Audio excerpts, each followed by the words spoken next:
Bom dia, nono ano. Bom dia, bom dia.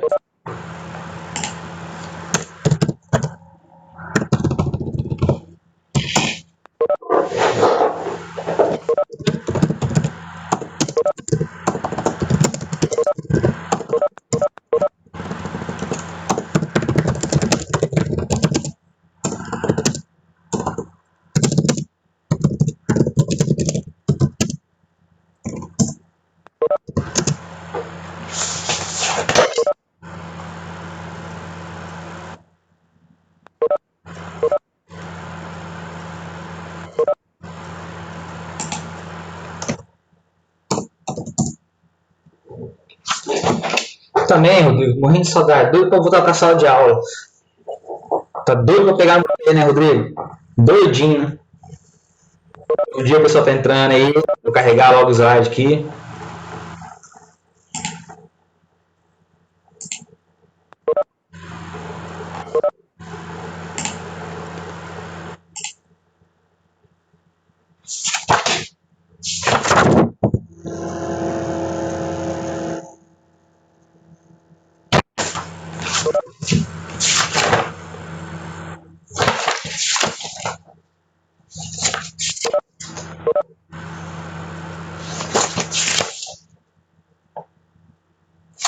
Tem que ser até 58, né?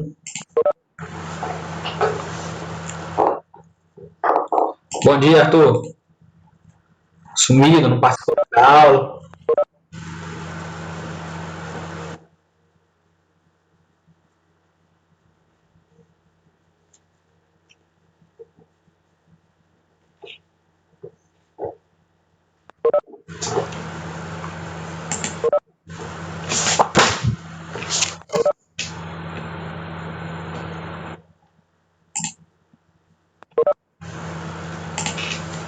Galera, deu aqueles minutinhos aí, né? Vamos adiantar, senão se o professor fala muito, não dá tempo. Lembrar que ela está gravada. Se alguém não conseguir entrar, que eu sempre recebo e-mail. Ah, que eu não consegui entrar, a live caiu, não consegui conexão. Lembra que a live é gravada, depois a gente manda para a escola para postar, ok? Então as correções vão estar lá. Então não fica desesperado. Mas o correto é também entrar junto com o professor. Se você parece que quando você deixa para entrar mais tarde, mais difícil fica. Eu já reparei isso, mais difícil fica. E muitas pessoas conseguem conectar. E aparentemente o pessoal hoje está desanimado, porque essa altura a sala já estava cheia, né? Mas só que não pode ficar esperando. É o seguinte, mandei planejamento para os senhores, eu pedi para vocês fazerem, além que nós já corrigimos segunda-feira, até a página 50, nós fizemos da 46 a 50 e corrigimos segunda-feira. Eu pedi para complementar a atividade para fazer da página 51 até a página 58. E tem uns bons textos aí para a gente ler e fazer um debate.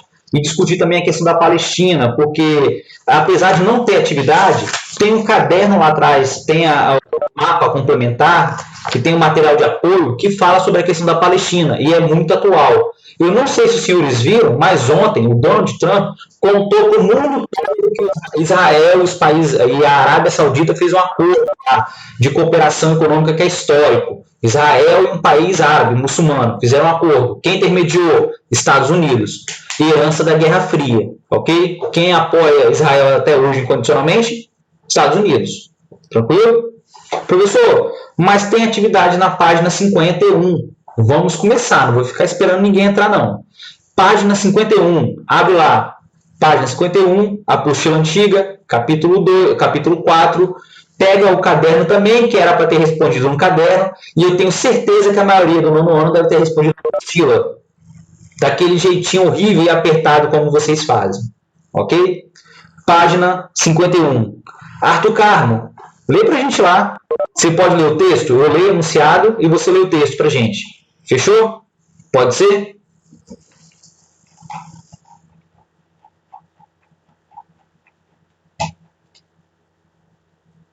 Ah, pera, né? Não tá nem com a mochila aberta, né?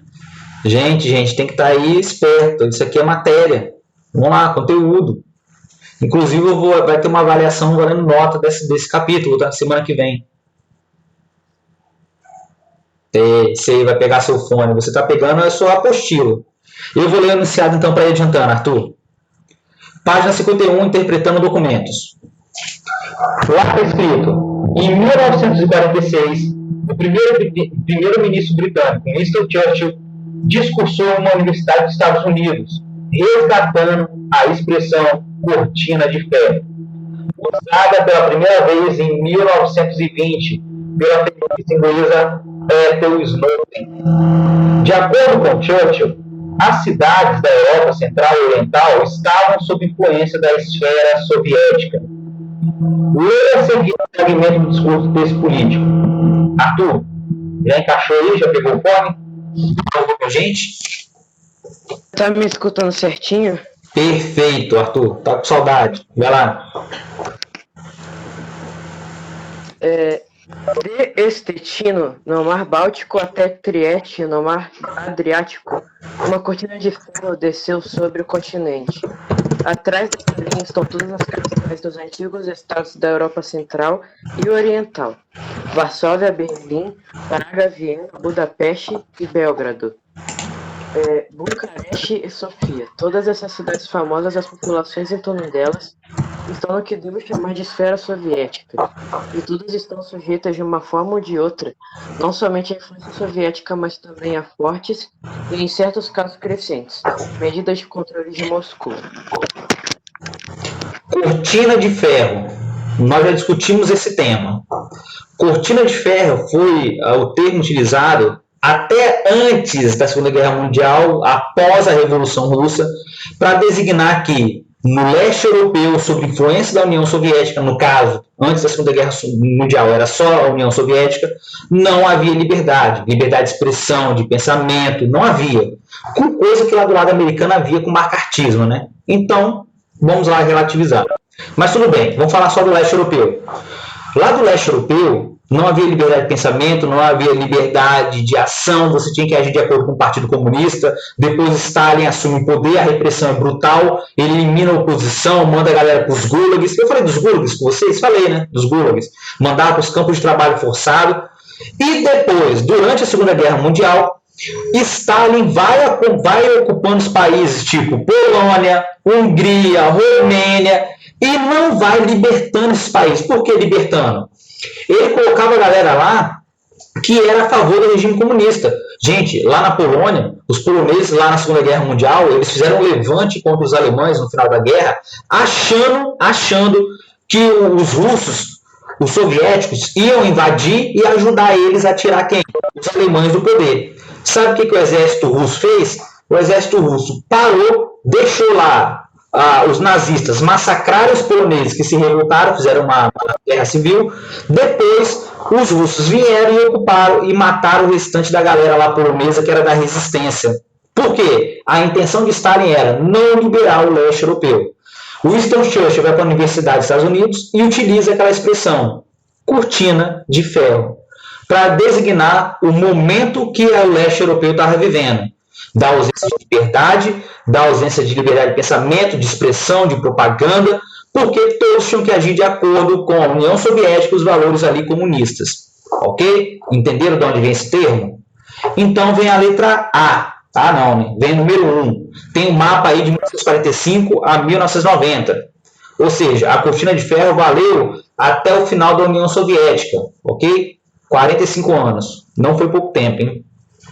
Aí vem a primeira questão, Arthur. Com base no mapa, justifique a expressão cortina de ferro. Por que é cortina de ferro?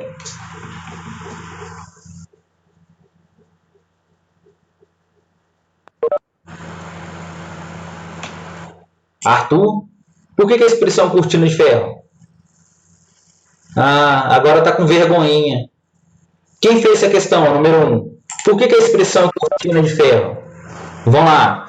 A expressão é cortina de ferro porque é o termo que determinou o isolamento dos países do leste europeu com o restante da Europa, vírgula, de modo a impedir o avanço do comunismo nessa parte do continente, formando posteriormente o Pacto de Varsóvia, sob o domínio da União Soviética. Traduzindo, vamos lá. Por que esse termo é leste europeu? O leste europeu tem o termo de cortina de ferro. Porque, na verdade, o leste europeu ficou isolado do restante da Europa, sendo ali influência comunista, influência da União Soviética, que depois dará origem ao Pacto de Varsóvia em oposição ao surgimento da OTAN na Europa.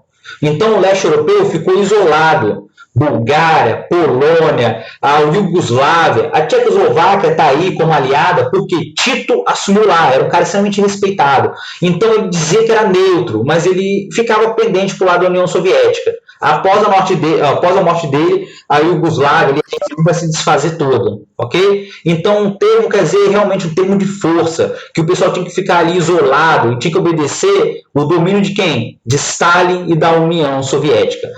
Sem liberdade no leste europeu, ok? Aí vem a número 2. De que forma é possível confirmar o crescimento da influência da União Soviética por meio das informações contidas no documento? Galera, olha o mapa, olha aí até onde a União Soviética, após a Segunda Guerra Mundial, tinha influência para impedir o avanço do capitalismo, para impedir o avanço dos Estados Unidos. Olha o mapa e vê aí a região, olha a preocupação de Winston Churchill no texto. Olha só, Winston Churchill se refere à União Soviética como uma cortina de ferro, que não dá liberdade para os povos aonde eles ocuparam os países. Ucrânia, Romênia, Tchecoslováquia, Polônia. Então, na verdade, o que isso está demonstrando? Que havia uma preocupação enorme. Gente, os dois blocos, na verdade. Tinha uma preocupação enorme que um bloco capitalista, ou então um bloco socialista, poderia avançar sobre o outro. E o bloco lá, o Winston Churchill, que é um dos líderes do bloco capitalista, se referiu ao leste europeu como um local que não havia liberdade. Ou seja, que ali os países estavam ocupados à força. Estavam sendo ocupados à força, porque eles não podiam agir da forma que queriam. Então, vamos lá. Número 2. O discurso de Churchill mencionava as diversas capitais e populações que estavam sob domínio da União Soviética, vírgula, demonstrado pela divisão do mapa que dá origem ao termo cortina de ferro. Traduzindo, aonde havia ocupação da União Soviética, não havia liberdade. Ok? Esse que era o termo. Essa que era a ideia. Professor, a União Soviética agia com extrema violência. Por exemplo, lá na Alemanha tinha a Stasi, que era a política secreta da União Soviética que estava lá dentro da Alemanha.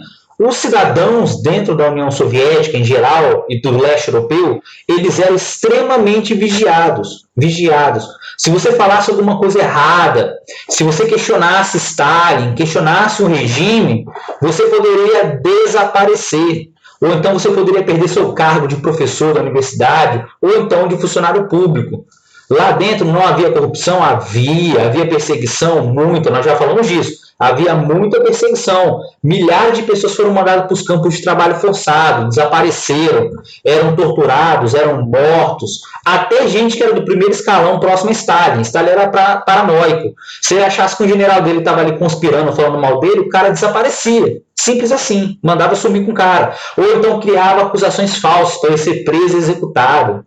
Aconteceu vários casos na União Soviética, sim, e no leste europeu. Era um local onde, se você morasse, você tinha que ter muito cuidado no que você ia falar, nos livros que você ia ter, naquilo que você ia discutir dentro de casa, ou então até em público, entendeu? Então você tinha que se policiar toda hora. Por isso que eu falo, não tinha liberdade de pensamento, de expressão. Era muito perigoso o leste europeu, ok? E a República Federal da Alemanha, que era a parte ali oriental. Tranquilo? Podemos passar? Podemos? Sim ou não, nono ano? Pelo amor de Deus. Vocês estão mortos hoje. É a última aula, sexta-feira. Animação. Nossa Senhora. Podemos passar ou não? Um bando de morto, ó. Só a Laís e Júlio que me responderam, o Arthur que participou, Betina.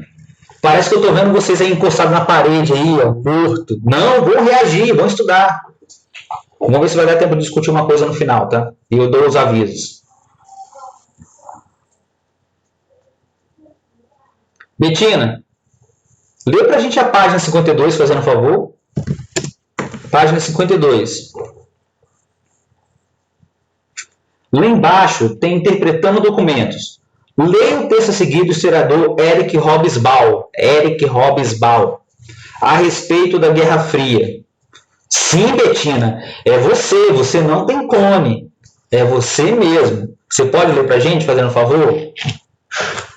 Eu vou usar o sentimentalismo, eu tô com saudade, entendeu? Todo mundo, mas principalmente quem tá lendo tá me ajudando, entendeu? Tá não? Tenta aí pra mim. Senão eu vou chamar outra vítima.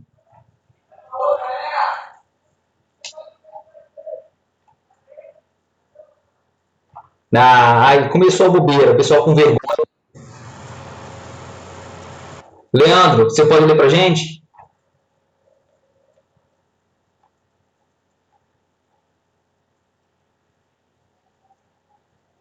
Vamos, galera, se não demora muito, vamos. Vamos lá, Leandro, para de show.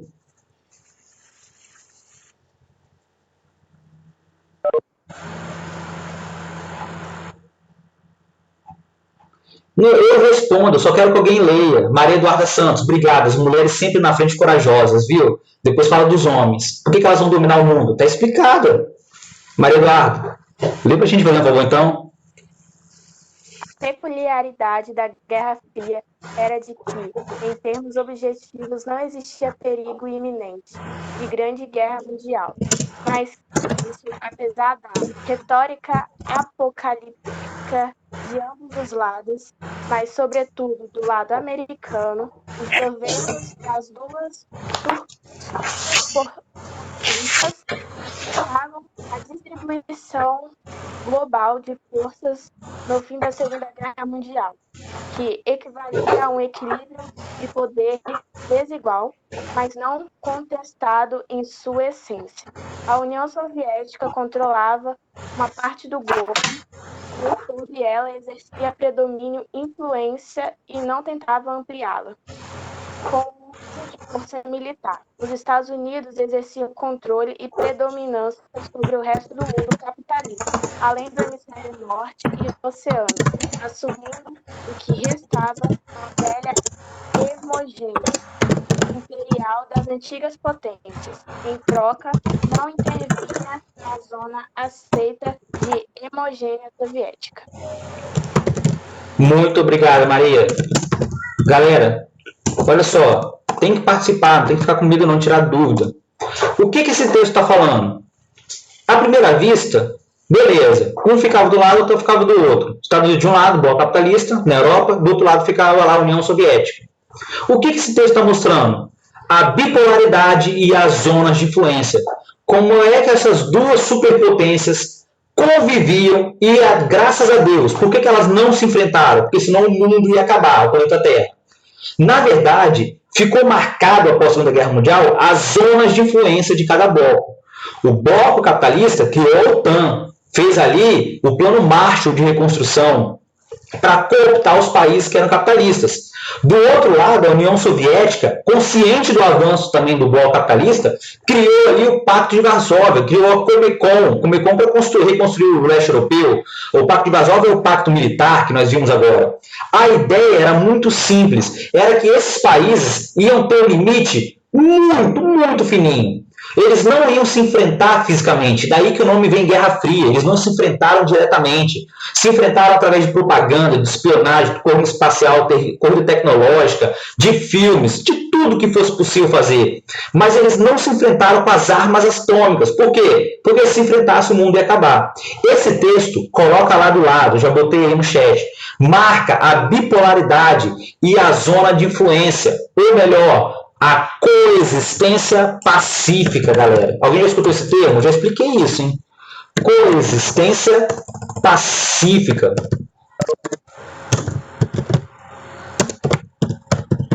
Não é difícil escrever. É a coexistência pacífica. Coloca lá do lado. Coexistência pacífica. É tipo lá, quando você tem invejinha da outra menina, mas você tem que ir na festa. É meio um código de conduta. Ó, ela fica lá e eu fico desse canto. Ou os meninos, quando tem aqueles inimigos, né? Eu não gosto.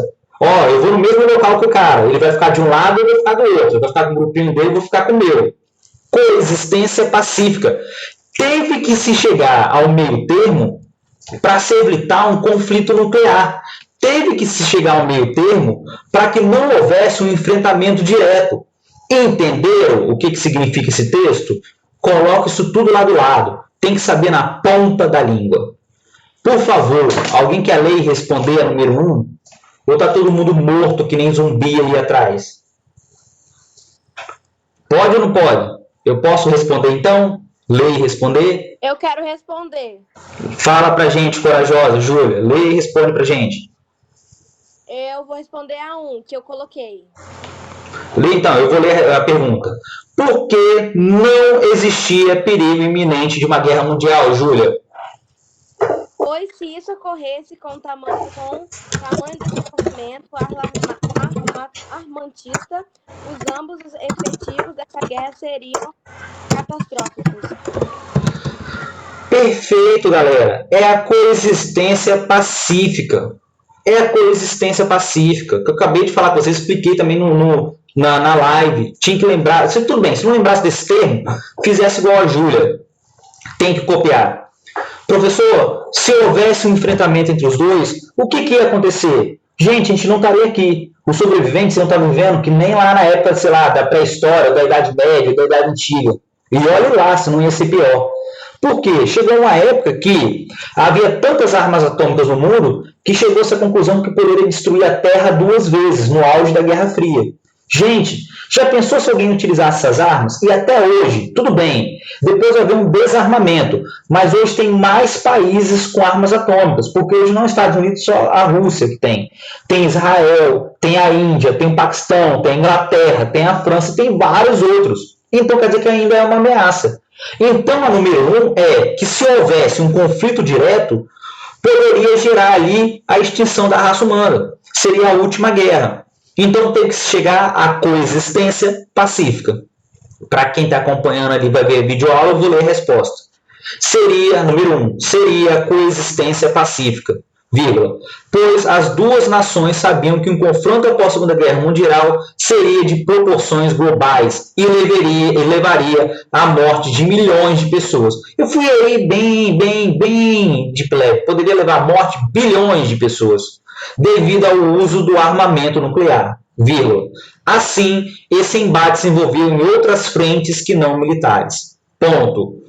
Outro fator era a lembrança recente das duas guerras mundiais e seu efeito no mundo. Parece brincadeira, mas eu vou explicar uma coisa aqui que é uma contradição. A Segunda Guerra Mundial deu origem à Guerra Fria, do bloco capitalista e do bloco comunista. Mas, ao mesmo tempo, a lembrança da Segunda Guerra Mundial e os horrores que aconteceram foram tão grandes que a União Soviética e os Estados Unidos falaram, olha, quer saber? Vamos evitar ao máximo a gente se falar, ok? Vamos evitar ao máximo a gente se falar, a gente se confrontar. Então, nós não vamos ter que utilizar as armas atômicas. Então, a Segunda Guerra Mundial deu origem à Guerra Fria, mas também ajudou, devido aos seus horrores, para que não se utilizasse essas novas armas. Qual era a lembrança da Segunda Guerra Mundial que foi horrível? Qual foi a lembrança da Segunda Guerra que foi horrível, que marcou a Segunda Guerra? Além do Holocausto, além das batalhas horríveis, foi o uso das bombas atômicas em cima de Hiroshima e Nagasaki, que foi dia 6 e dia 9 de agosto. Foi agora, esses dias passados aí, ok? O pessoal não queria que isso ocorresse novamente. Tranquilo? Quem não conseguiu trocar de nome? Ah, Luísa Luana.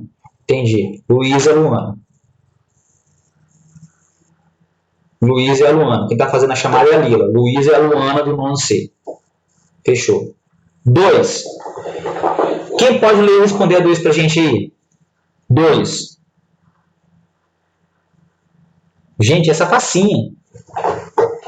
Vamos lá. Quem pode ler e responder a 2 para a gente? Lívia Favato, você pode ler e responder para a gente? Galera, não tem esse negócio de errar, não. Aqui seu professor vai te ajudar. O máximo que vai fazer é rir de vocês, mas acontece. Lívia, você pode ler e responder o número 2 para a gente? Fazendo favor?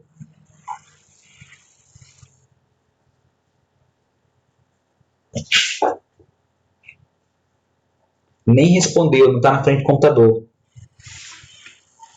Vamos lá.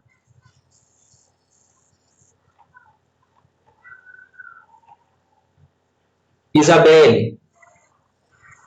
Cristine, você pode ler e responder o número 2 para a gente?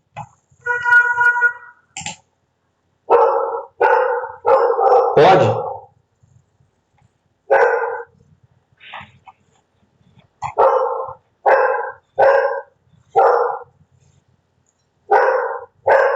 Gente, a live caiu, todo mundo morreu. Número 2. De que forma se deu o embate entre Estados Unidos e União Soviética? O embate foi de forma indireta. Professor, por que você tem que colocar de forma indireta? Porque, na verdade, esse embate aconteceu como? Espionagem, corrida bélica, corrida tecnológica, corrida espacial, propagandas em filmes, séries, revistas, enaltecendo cada um dos blocos. É isso que você tem que colocar. Então, o embate da Segunda Guerra Mundial foi indireto. Foi se utilizando de corrida bélica, corrida tecnológica, corrida espacial, propagandas, filmes, séries, espionagem. Isso tudo foi utilizado para se evitar um conflito direto.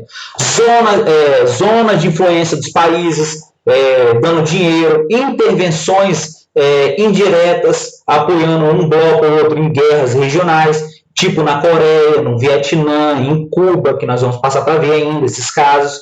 Isso tudo é um embate indireto, ok? Tranquilo? Sim ou não, gente? 3. Quais são as consequências de uma disputa como a Guerra Fria? Essa não tinha resposta na apostila. Você tinha que usar isso aqui, ó, que está enferrujado.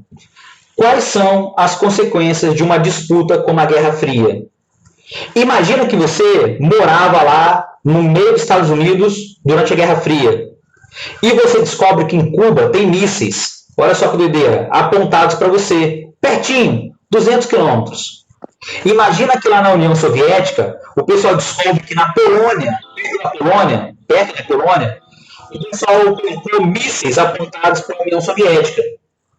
Eu já contei para vocês, as pessoas faziam bunkers, quartos, faziam casas subterrâneas, para você justamente botava casa subterrânea, fazia quartos subterrâneos, fazia cômodos subterrâneos, bunkers, onde você guardava comida, alimento, tinha rádio, para no caso de um ataque nuclear, você ir lá com sua família se esconder e esperar o final do ataque, para depois você tentar sair, ficar lá alguns meses.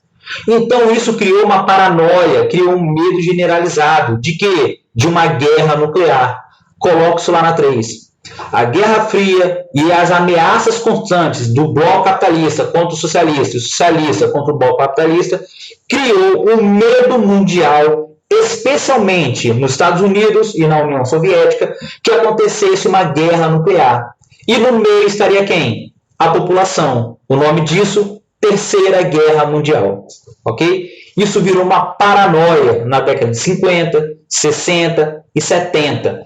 Na década de 80 isso foi diminuindo, mas foram 3 décadas de medo absoluto, ok? Que qualquer um dos dois lados poderia atacar o outro. Isso gerava um medo enorme. Quem tinha muito dinheiro fazia bunkers embaixo, procura na internet, casas, fazia quartos e bunkers aí na parte de baixo. Os ricos e poderosos, os políticos, eles faziam fortificações, geralmente em montanhas, tipo Estados Unidos tinha. Fortificações que, se houvesse um ataque, o presidente, a família dele e alguns ali senadores, pessoas importantes, ilustres, eles iam ocupar esse local e de lá eles iam comandar o país. Olha só que doideira. A União Soviética fazia a mesma coisa, tinha uma área secreta lá de bunkers, onde o Stalin poderia se esconder se houvesse um ataque nuclear. Olha só que paranoia. Dizem que tinha um telefone que ligava o Kremlin, lá na União Soviética, direto na Casa Branca, para que no caso de um problema muito sério, os dois presidentes conversassem diretamente. Olha só que doideira. Era um medo constante da Terceira Guerra Mundial. Tranquilo? Podemos passar no nono? Ou está todo mundo morto aí em cima da cama, deitado? Já copiaram?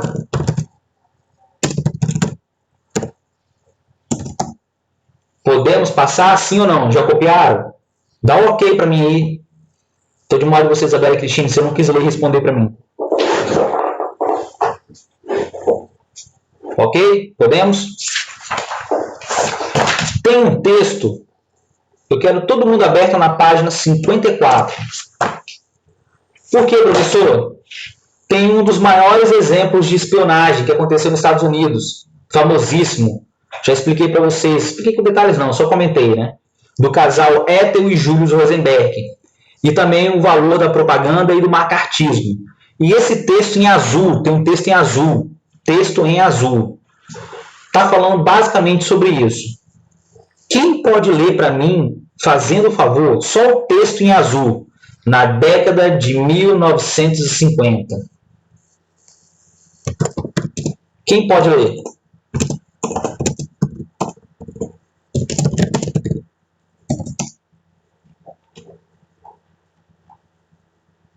Eduarda, você pode ler?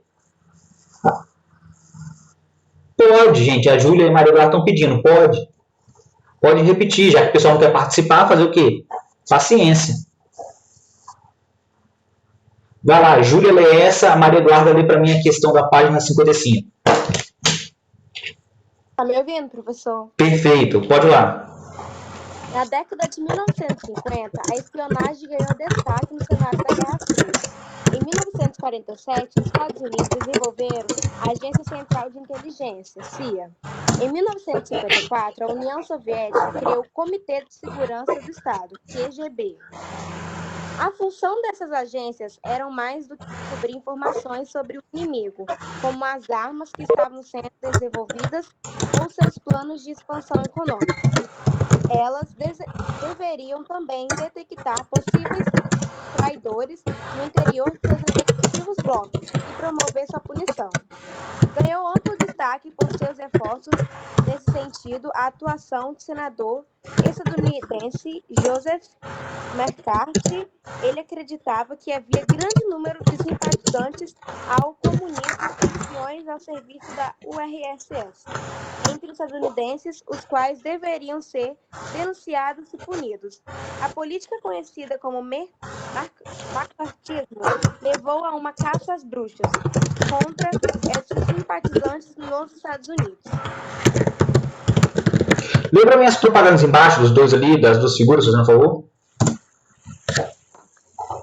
Em 1953, Julius e Ethel Rosenberg foram denunciados como espiões que forneciam aos soviéticos informações sobre o programa nuclear estadunidense. O processo envolvendo o casal culminou no primeiro caso de execução de civis por traição nos Estados Unidos. Com o tempo, a política antidemocrática de McCarthy passou a ser criticada. O tema da espionagem em tempos de Guerra Fria inspirou a criação de vários livros, filmes e quadrinhos.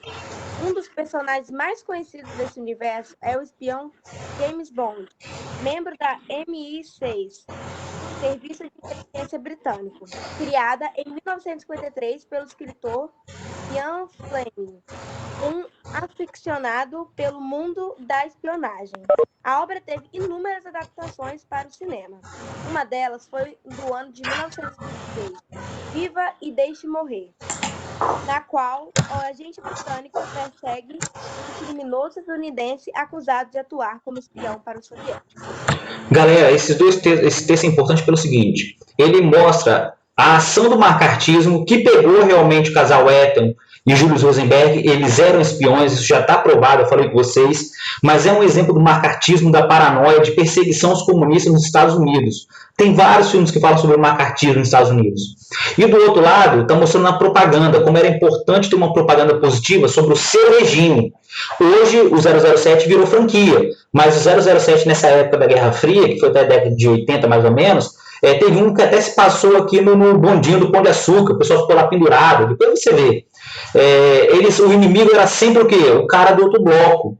Então quer dizer que o inimigo era sempre o comunista para o lado capitalista, o capitalista era o comunista, vice-versa. Professor, e qual foi o fruto disso? A divisão bipolar, o enfrentamento que era indireto. Professor, um exemplo da ação da KGB. A CIA todo mundo conhece. Por exemplo, quem pegou eles foi a CIA. Ok? Pegou o casal aqui, Rosenberg. Mas, por exemplo, um exemplo da KGB. Eu não sei se vocês já ouviram falar do desastre de Chernobyl, lá na Ucrânia. E teve uma série que saiu ano passado sobre Chernobyl, esse ano ou ano passado, sobre Chernobyl, na HBO. Tudo bem, é canal pago. Eu vou explicar para vocês. Que retratava como aconteceu o desastre de Chernobyl. A KGB e a União Soviética, eles eram tão restritivos, eles tiravam tanta liberdade, que nos primeiros dias o mundo não sabia que acontecia um desastre nuclear. Por quê? O governo soviético, junto com a KGB, fez o quê com a população? Olha, ninguém pode falar nada. É uma maneira de você manipular, controlar a informação. Por que os governos conservadores gostam de controlar a informação? Para que a população não saiba a verdade. E a Europa só veio saber do desastre nuclear depois de alguns dias que aconteceu lá na Ucrânia. E o mundo inteiro ficou sabendo depois. Mas quem controlou a informação e a população ali foi quem? Foi a KGB. Inclusive, impediu que a população saísse e elas estavam recebendo radiação lá na Ucrânia. Olha que doideira. Impediu o governo soviético junto com a KGB. Impediu que a população saísse. Depois isso vai ser revelado, tem toda uma trama para trás. Mas é um exemplo do leste europeu da ação da KGB. Da ação da KGB, ok? Aí, Maria, vem a página 55, organiza as ideias. Você pode ler para a gente? Sobre as políticas e características que marcaram a Guerra Fria, analisa as afirmativas. 1. As corridas armamentistas e espaciais foram características da Guerra Fria. 2. Os Estados Unidos lançaram o Plano Marshall com o objetivo de auxiliar a União Soviética, que havia sofrido grandes destruições e perdas de vidas humanas com a invasão nazista na frente oriental. E 3. Os Estados Unidos criaram a Organização do Tratado do Atlântico Norte, OTAN, e a União Soviética, o Pacto de Varsóvia, com os objetivos de ampliar seu poder, defender os imigrantes e seus blocos e diminuir a influência do bloco inimigo.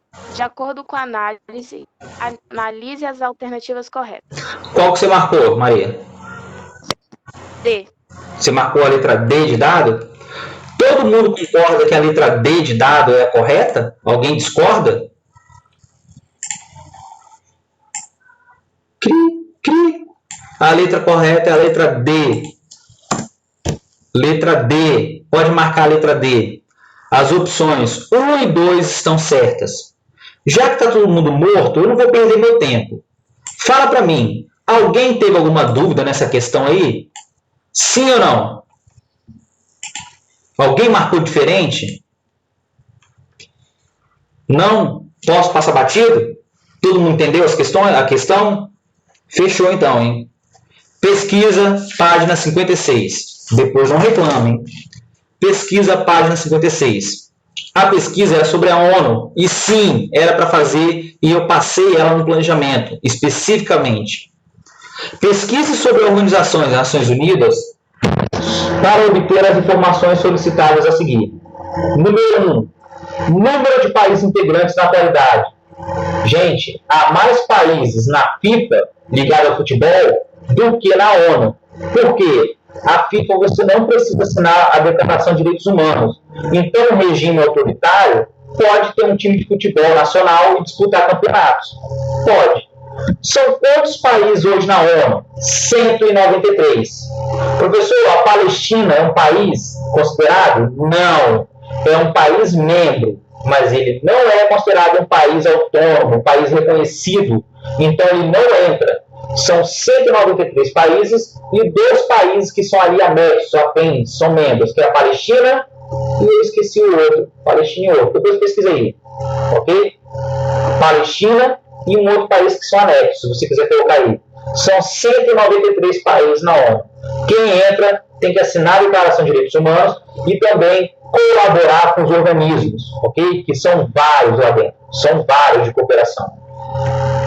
Depois, número 2. Países membros do Conselho de Segurança na atualidade, desde a Segunda Guerra Mundial e a criação da ONU, são 5 países membros, ok? É quem? Estados Unidos, a China, a antiga União Soviética, que virou Rússia, Reino Unido e a França. E tem mais 10 que são rotativos. Professor, o que são 10 rotativos? Que eles compõem ao Conselho, mas eles não têm direito a veto. Professor, o que é direito a veto? Exemplo, Guerra da Síria. A Guerra da Síria tem 4 países que querem intervir lá, que é quem? França, Reino Unido, Estados Unidos e até a China vota a favor. Mas tem um país que é contra a intervenção da ONU na guerra da Síria, que já vai estar 10 anos, guerra civil. Que é quem? A Rússia. A Rússia vende arma. Entenderam a ideia? Esses 5 países têm direito a veto. Um país só pode ter intervenção se os 5 países votam a favor. Tranquilo? Professor, e os outros 10? Só dão Professor. Não tem direito a voto e veto. Vou dar um exemplo. Santa Maria, só um exemplo. Aonde... Seu áudio tá abafado. Aonde todo mundo... Isso. Melhorou? Melhorou? Ó, Melhorou? É que eu tava com a apostila em cima do meu teclado. É onde sai o som. Tá, beleza. inteligência. Foi mal. Eu não sabia. Aqui, ó. Professor, aonde todos os 5 do conselho votaram a favor da intervenção? No Haiti. Quem liderava a missão? O Exército Brasileiro. Ficou lá 10 anos. Ok? Como era um país que ninguém se importava, não tinha interesse econômico, os 5 votaram para intervir. Infelizmente, essa que é a verdade. 3. País responsável pelo discurso anual de abertura dos trabalhos da Assembleia Geral da ONU. Galera, tradição. Quem abre os trabalhos é sempre um discurso de um diplomata ou presidente brasileiro. O Bolsonaro foi lá no ano passado. Esse ano ou ano passado? Acho que foi ano passado. E discursou na abertura. Virou uma tradição na ONU que o Brasil, que era um país neutro na Guerra Fria, vamos dizer, neutro, apesar de ser capitalista, foi chamado para fazer o primeiro discurso. Quem foi a primeira pessoa? O diplomata Oswaldo Aranha, em 1948. De lá para cá virou uma tradição o Brasil abrir a Assembleia. Professor, é sempre o Brasil? Não. Pode mudar? Pode. É uma tradição que não é dita, não é uma lei. É uma coisa que virou uma coisa comum, entendeu? Tá? O Brasil abrir, dar voz a um país de terceiro mundo também hoje. Tranquilo? Mas começou com Oswaldo Aranha, que foi a favor da divisão da Palestina, da criação de Israel. Tranquilo? 4. Levando em consideração o que diz a Declaração de Direitos Humanos, é possível dizer que o Brasil respeita tal documento? Gente, eu vou rir. Vou tentar não rir. Eu sei que vocês estão mortos. O Brasil, vamos melhor fazer isso. O Brasil tenta respeitar a Declaração de Direitos Humanos, que prega o respeito à vida, a educação, a proteção das crianças, a liberdade de pensamento, a liberdade de ação, a liberdade de propaganda. Isso que é direitos humanos, é a herança da Revolução Francesa, a Declaração Universal de Direitos do Homem e Cidadão. Bom, o Brasil tenta, mas ele respeita tudo? Não, não respeita. Ok? Eu não posso mentir. A ONU tem vários braços, tipo a OMC, a Organização Mundial do Comércio, tem a Organização OMS, a Organização Mundial de Saúde, tem a Acnur, que é dos refugiados, tem a Unicef, que é de criança, ok? E quem está lá dentro tem que participar e mandar a verba para lá. O Brasil consegue mandar a verba sempre? Não. Quem manda é quem? Os países ricos, ok? Então o Brasil não respeita isso 100%. Eu sinto muito, mas você mora no país de terceiro mundo. Fazer o quê, né? Fazer o quê? Não vou nem comentar do governo atual. Ok? Página 58. Página 58. Hora do estudo. Gente, por favor, quem está com o microfone aí, vamos fazer um coro agora. Eu leio e você só fala a letra correta. Ok? Será que pode? Vocês abrem o microfone e me respondam. Vamos lá. Número 1. Sobre o estabelecimento das zonas de influência durante a Guerra Fria, assinar a alternativa correta. Qual é a letra correta do número 1? Liza, qual é a letra correta? Fala pra gente. Número 1. Tá me ouvindo? Tô. Eu marquei a letra B. Meus parabéns. Acertou uma questão difícil. Letra B. B de bola. Foi uma das características da Guerra Fria, por meio do qual os Estados Unidos e a União Soviética buscavam ampliar o número de integrantes de seus blocos. São as zonas de influência, que nós acabamos de falar. Ok? Primeiro, letra B. Depois, 2. A respeito da questão da Palestina, cite 2 fatores que levaram o plano da ONU de 1947 a não ser concretizado. Galera, eu não botei só um, não botei só 2, eu botei até mais. Vamos lá. Primeiro, a aliança dos países de língua árabe e islâmicos que se uniram contra a fundação de Israel e atacaram o território, a expansão de Israel sobre os territórios da Palestina, porque ela conquistou os territórios, mas não devolveu, e isso não estava previsto no acordo da ONU. Outra coisa, a ação de grupos radicais, como o Hamas, o Fatah, e até a OLP, que virou hoje partido político, que era liderado pelo Yasser Arafat, Organização da Libertação da Palestina.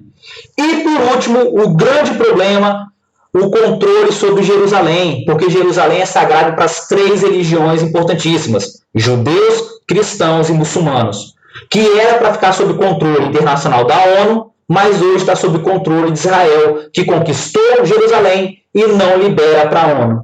Olha o problema. Ok? Pode colocar qualquer uma dessas 3, com essas 4, colocar 2. Ou copiar tudo que é melhor. 3. Agora, em 3. Em o ano de 1949 foi significativo para a Guerra Fria, pois nele 3 é qual letra? Galera, responde aí. Qual é a letra? 9º ano morto, qual é a letra? Letra D de dado. Foram criados a Comecon e a OTAN. Nesse mesmo ano ocorreu o conflito da Alemanha entre as forças de ocupação capitalistas e socialistas, o que culminou na divisão do país até 1939. Ok? Já sabia, né, Rodrigo? 4. A política do bem-estar social foi marcada pela letra D de dado também. Pela preocupação dos governos capitalistas em garantir educação, saúde, emprego e previdência social para a população. Política de bem-estar social, garantir qualidade de vida para a população nos países capitalistas, para que se evitar que ocorresse a formação de novos regimes totalitários e prevenisse crises econômicas que nem a crise de 29. Ok? Qualidade da população satisfeita, não tem revolta, não tem crise econômica. 5. Enem. Não vou ler porque não vai dar tempo. A mencionada resolução da ONU, da Assembleia Geral dos países membros da criação lá de Israel, qual é a letra correta? A 5. Qual é a letra correta?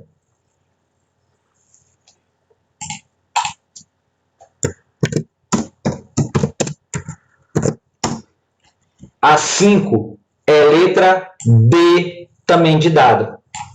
Apoio da comunidade internacional à demanda nacional. Traduzindo, se você ler o texto, você vai entender que a comunidade internacional apoiou em sua maioria, os países árabes não apoiaram, a criação do Estado de Israel. Tudo é letra D. Ok? Letra D.